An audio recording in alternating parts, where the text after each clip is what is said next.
Assalamualaikum warahmatullahi wabarakatuh. Waalaikumsalam warahmatullahi wabarakatuh. Innal hamdalillahi nahmaduhu wa nasta'inuhu wa nastaghfiruh wa na'udzu billahi min shururi anfusina wa sayyiati a'malina. May yahdihillahu fahuwal muhtadi wa may yudlil falan tajida lahu waliyyan mursyida. Wassalatu Allahumma salli wa sallim ala nabiyyina Muhammadin wa ala alihi wa ashabihi wa tabi'ina lahum bi ihsanin ila yaumiddin. Amma ba'd. Jemaah salat subuh, Bapak Ibu jemaah salat subuh yang dirahmati Allah. Pertama-tama marilah kita panjatkan puji syukur kita kehadirat Allah Subhanahu wa taala yang mana berkat nikmatnya, yakni nikmat sehat dan nikmat hidayahnya, kita bisa kembali dipertemukan dengan bulan Ramadan tahun ini, dan juga masih bisa terus berpuasa hingga hari ini, dan juga masih bisa menghadiri sholat subuh berjamaah dan sholat berjamaah lainnya. Dan semoga Allah senantiasa memberikan kita istiqomahan dalam menjalaninya. Amin. Dan semoga Allah menerimanya pula. Dan kemudian salam kita curahkan kepada Nabi Muhammad SAW, yang mana berkat perjuangan diaulah dan para sahabatnya Islam bisa sampai hingga ke kita. Seandainya bukan karena Islam, niscaya kita akan berada di dalam kesesatan yang nyata. Jemaah Bapak Ibu salat subuh yang dirahmati Allah, sebelumnya telah banyak yang kita bahas di dalam mimbar kultum ini. Misalnya dari hari pertama Pak Sugimi sudah pernah bahas tentang puasa, tentang pembatal puasa. Saya juga pernah membahas sholat berjamaah, tentang sholat berjamaah, tentang fadilah atau keutamaan sholat isya dan subuh berjamaah. Terus pernah juga dibahas adab-adab bertetangga dan sebagainya. Nah, semoga kita tidak lupa ya.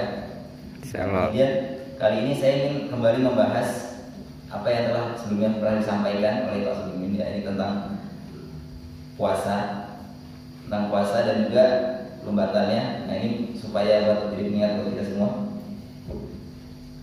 Puasa adalah ibadah.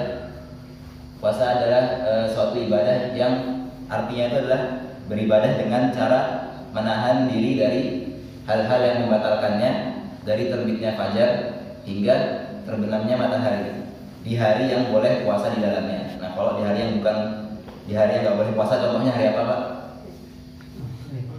Hari Idul Fitri, Idul Adha, hari-hari tasyrik, hari-hari kurban 11, 12, 13 Zulhijjah. Nah, ini hari-hari yang tidak boleh puasa. Nah, kemudian tentang puasa ini fadilahnya sangatlah besar. Bahkan hanya puasa inilah yang satu-satunya amal yang tidak disebutkan secara spesifik apakah balasannya.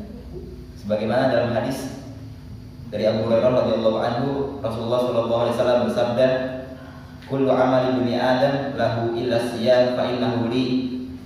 Setiap amal anak Adam itu adalah baginya kecuali puasa. Nah, jadi setiap amal manusia itu baginya sendiri kecuali puasa. Fa innahu li wa ana ajzi bih. Karena sesungguhnya puasa itu untukku dan akulah yang akan membalasnya sendiri. Dan juga dalam hadis lain, kullu amali bani Adam yudha'aful hasanah asyra amthaliha ila sab'ina idhifin. Ya, artinya setiap amal anak Adam itu akan dilipat gandakan kebaikannya sebanyak 10 kebaikan sampai dilipatkan hingga 700 kebaikan. Nah, qala Allah azza wa jalla, dan Allah berfirman, illa shaum fa innahu li wa ana ajzi, kecuali puasa, karena sebenarnya puasa itu untukku dan aku sendiri akan membalasnya. Jadi di sini tidak disebutkan pahalanya secara spesifik, akan tapi Allah yang akan membalasnya langsung, dan tidak disebutkan balasannya, sehingga ini berpotensi untuk menjadi unlimited, jadi tidak terbatas pahalanya, dan juga berpotensi untuk menjadi rusak pahalanya karena Allah sendiri akan membalasnya. Dan kemudian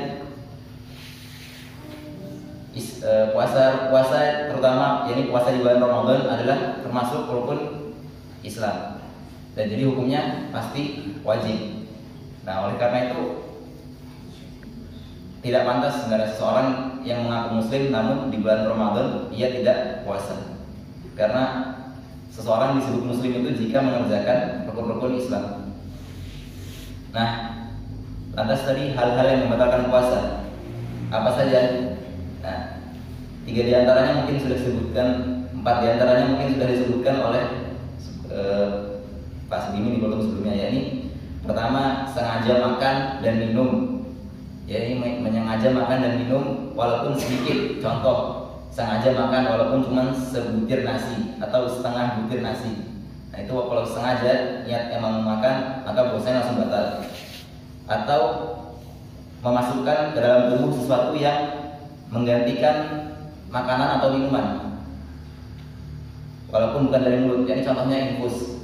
Nah, jadi seandainya ia memasukkan ke dalam tubuhnya sesuatu yang bisa menggantikan makanan, menggantikan minuman, yang bisa membuat tubuhnya bertenaga, nah itu juga membatalkan puasa. Kemudian hubungan suami istri, nah ini sudah paham lah ya.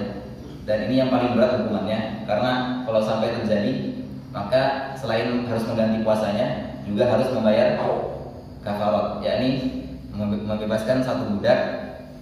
Dan zaman sekarang budak sudah nggak ada. Maka yang opsi kedua adalah puasa 2 bulan berturut-turut. Nah ini berat sekali, orang Ramadan aja sebulan aja full itu dan berat. Nah ini 2 bulan berturut-turut kalau sampai terjadi. Jadi seandainya dia udah puasa 58 hari atau 50 hari 58-nya batal, ulang lagi dari pertama. Nah kemudian kalau nggak bisa puasa baru ngasih makan 60 orang miskin. Nah masing-masing dapat 1 mud, yakni kalau di gramin beras itu sekitar 6,75 on, jadi setengah liter lebih sedikit.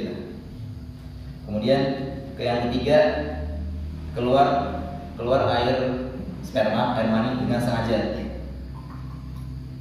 Jadi kalau sengaja keluar, nah itu batal juga puasanya. Kecuali jika nggak sengaja, contohnya mimpi, ketika tidur mimpi terus keluar, nah itu tidak mengapa. Kemudian yang keempat, nah ini juga muntah dengan sengaja. Karena dalam hadis disebutkan barang siapa yang muntah dengan tidak sengaja maka lanjutkanlah puasanya. Dan barang siapa yang sengaja muntah maka gantilah puasanya di hari lain. Jadi muntah dengan sengaja juga bisa membatalkan puasa. Kemudian yang kelima, ya ini udah paham lah, haid, nifas dan wiladah, yakni darah haid, keluar darah nifas, yakni setelah melahirkan, atau darah wiladah yang darah keluar ketika melahirkan. Nah ini keluar walau sebentar lagi buka, misalnya udah puasa dari pagi nih, misalnya ibu udah puasa dari pagi, pas tinggal 5 menit lagi azan maghrib keluar, batal puasanya tetap. Nah jadi tetap harus benar diulang. Namun ketika terjadi seperti ini, kita bisa berharap kepada Allah. Jadi karena kita sudah berpuasa nih dari pagi sampai sore, ternyata dilalahnya tuh keluar haid. Nah ini masih bisa diharapkan pahalanya di sisi Allah. Namun tetap aja secara hukum harus diulang puasanya di bulan lain. Kemudian yang keenam, sengaja memasukkan atau menelan suatu benda dari luar mulut walaupun bukan makanan. Contohnya nelen apa ya? Nelen kelereng, nah gitulah. Pokoknya nelen benda yang bukan makanan dengan sengaja itu juga membatalkan puasa. Dari luar ya, maksudnya nelennya dari luar. Kalau dari mulut sendiri misalnya udah nggak masalah. Asalkan ludahnya nggak dikeluarin terus telan. Kalau udah dikeluarin, ditampung, ditelan lagi, nah itu batal. Kemudian yang ketujuh, nah ini yang ketujuh juga nih, berniat dan bertekad kuat untuk membatalkan puasa. Jadi berniat dan bertekad kuat untuk membatalkan puasa.